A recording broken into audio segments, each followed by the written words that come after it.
ayan.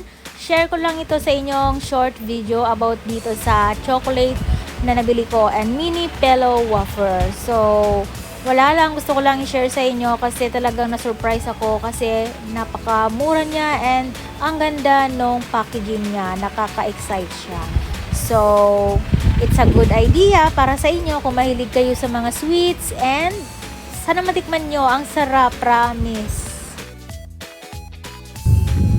So, ito siya, binili ko siya sa mini stop, 20 pesos lang.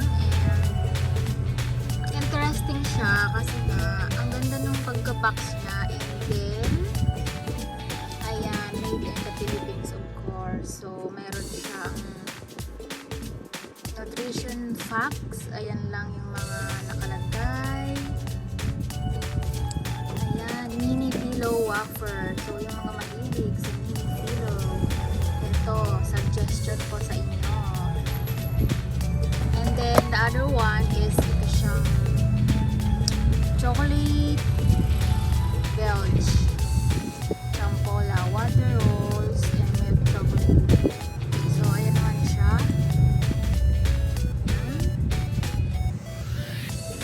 Same lang, made in Philippines.